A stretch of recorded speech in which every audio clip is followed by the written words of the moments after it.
So last Friday we were talking about a story about our beloved Prophet sallallahu alaihi wasallam when he received the first revelation from Allah subhanahu wa ta'ala through Jibreel alayhi salatu wa taslim, and then he was feeling a bit uncomfortable, shaking. He came to his home and he spoken to his wife Hazrat Khadija radiyallahu ta'ala anha. So she comforted our beloved Prophet sallallahu alaihi wasallam by attaching strengths of our beloved Prophet sallallahu alaihi wasallam to qualities that are pleasing to Allah subhanahu wa ta'ala, such as maintaining family ties, truthfulness, and caring for the poor. So she told Prophet of Allah sallallahu alaihi wasallam, she attached these strengths to the qualities of our beloved Prophet sallallahu alaihi wasallam.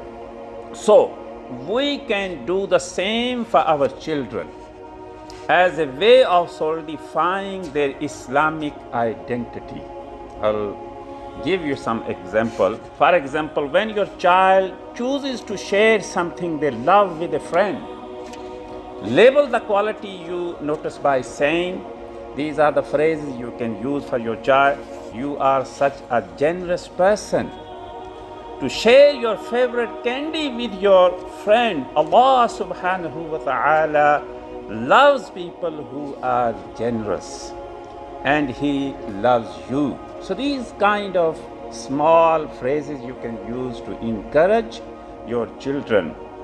Therefore, if we speak to our children as though they are capable, strong, hardworking, and worthy servants of Allah subhanahu wa ta'ala, their actions and their choices are more likely to reflect this. For example, when your child is struggling, it does happen, studying hard, exams are close to them, so they are doing something, or maybe at work, maybe at school, they are struggling with something difficult. Notice their persistence and label it, saying something like, I can tell that math problem is hard. You are such a hard worker to keep trying even when you are frustrated.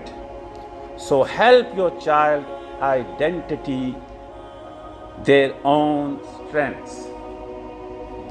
Question to help your child identify their strengths. So these are the following questions you can ask, and it could be when you are traveling with your children, and not all the question at the same time, maybe one question at a time. For an example, which of Allah subhanahu wa ta'ala's names has been on your mind lately? When do you tend to think about this name of Allah subhanahu wa ta'ala? How do you feel when you remember Allah subhanahu wa ta'ala's this particular name? What is something you have done recently, or a quality you have that you hope Allah subhanahu wa ta'ala especially loves? What's your favorite thing to do? So these are the questions you can ask your child. What are you good at? What feels hard for you right now? How are you dealing with it? So if they are going through some difficult time, what's your favorite thing about school? Tell me about something you achieved that you are really proud of. What's your latest favorite thing to do? How do you stay motivated when you feel like things are getting difficult? So these are the questions you can ask, maybe one question at a time, not all the question in one sitting.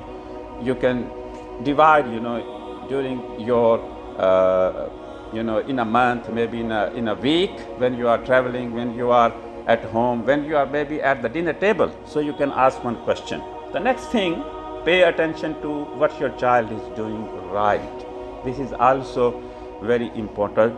A strength-based approach requires that we pay attention to even minute details about our children and their behaviors. So as parents, we often highlight things our children need to correct. For an example, we do say at home, clean up that mess.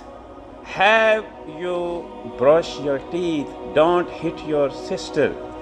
These are the common question. These are the common thing, a statement.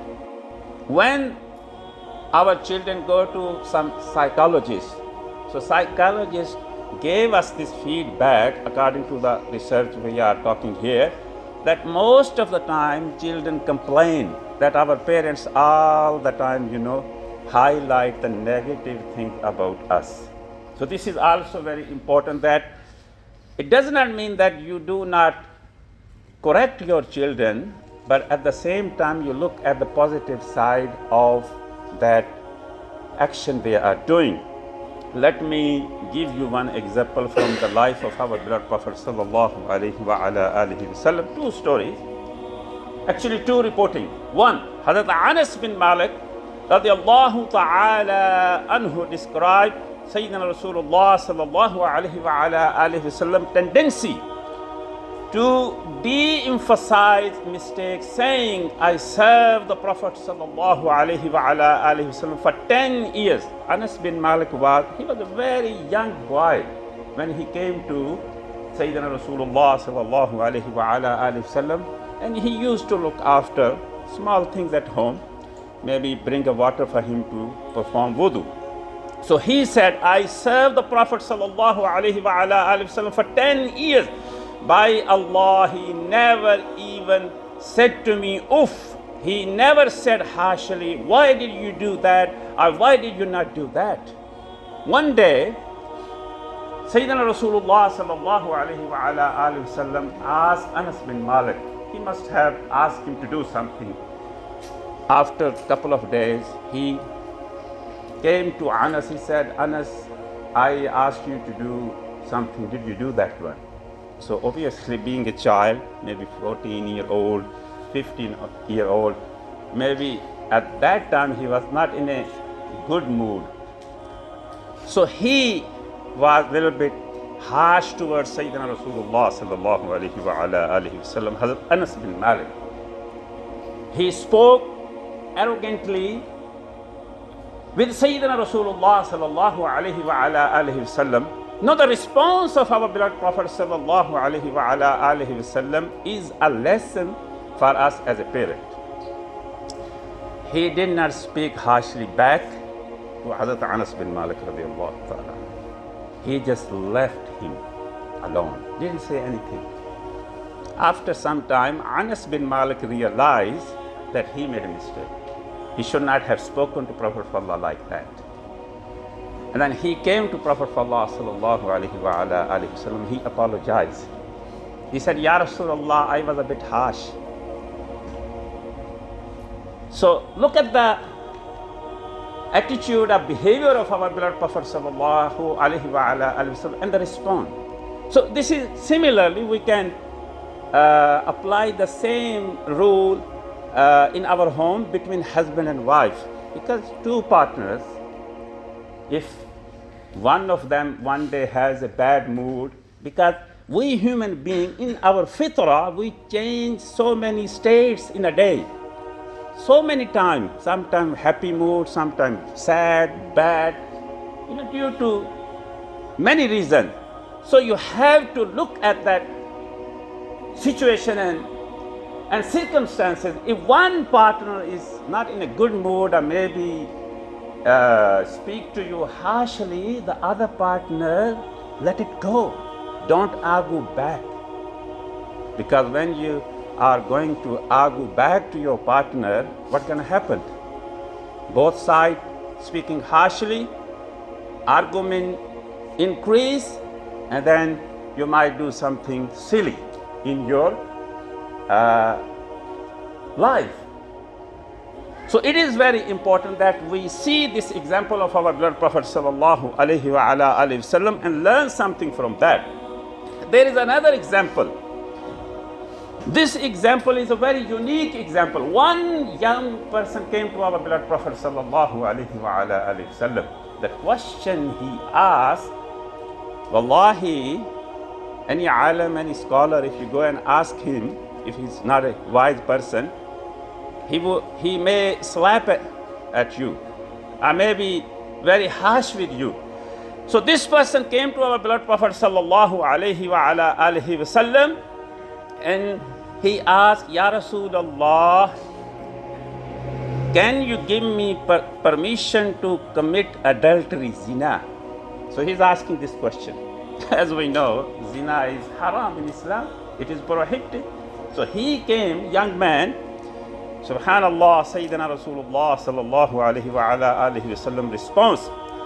So while many people might have labeled him shameless or sinful for even asking this question, Sayyidina Rasulullah sallallahu alaihi wasallam viewed him as someone striving toward good.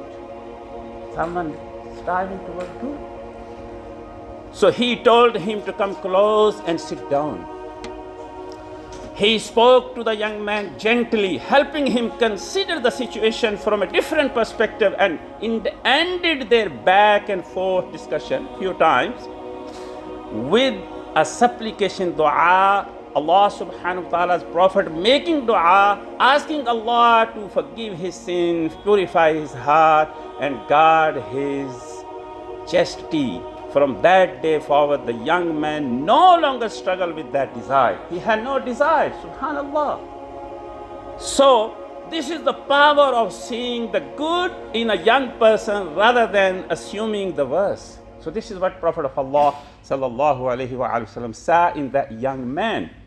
After that, he never ever had that desire. Totally changed. So these are the approaches we can implement being a parent towards our children. That is the power of seeing the good, my Muslim brothers and sisters. Thank you for putting your plate in the sink. I love how diligently you are doing your homework. These are the phrases you can use for your children when they do something at home. Encourage them, praise them. Something they do something good, you can say to them, well done, you have done a wonderful job. So that will build up their strengths, that will build up their confidence. So summary of using a strength-based perspective, my Muslim brother. Number one, identify good behaviors and then reinforce them through verbal praise or affection, as I just mentioned to you. Number two, identify positive traits in your child. As you see them, highlight and tie up with good model. For example, when you and your brother stood up to that bully at school, it reminded me of when Musa alayhi salatu wa taslim stood up to Pharaoh when he was trying to make everyone to do what he said. So you can use the similar example with your children. Number three, tie the positive quality you see in your child back to Allah subhanahu wa ta'ala. For example, if your child is doing great in math, say something like, isn't it wonderful that Allah subhanahu wa ta'ala blessed you with such a strong brain and made you in such a hard working, I'm so proud of you. Subhanallah. In this way, you are creating a stronger connection between your child's self-concept and relationship with Allah subhanahu wa ta'ala, that all this comes from Allah subhanahu wa ta'ala. Number four, consider working with your child on a strengths poster. You can make a poster identifying their skills, positive attributes, and overall virtues. Have your child decorate the poster and make it a work of art that they can hang on a wall in their room. Instead of hanging the famous actors and actresses and footballer and soccer player, you can have these kind of activities, because this is a very important. These are the models our children use. If they are using these famous actor and actresses, putting their poster on the wall in their room, obviously they like the hairstyle, the dress style. So there is a problem because we did not teach them our heroes. Because these are their heroes, that's why they are trying to follow them, isn't it? The way they speak, the way they dress. So we as a parents, as a community, this is our fault that we did not highlight any of these Islamic heroes, our scientists, our scholars, our writers. There are many, huge, more than 100,000 Sahaba, companions of our beloved Prophet sallallahu alaihi wasallam. Did you read that story about these different prophets to your child? So this is what we have to do. So then they have that image in their mind. So they model these successful human beings in the history of humankind. Inshallah, we will carry on this topic. We will have more practical approaches, inshallah, next Friday, because this is a very important topic. This one we need to learn and we need to implement in our children characteristics.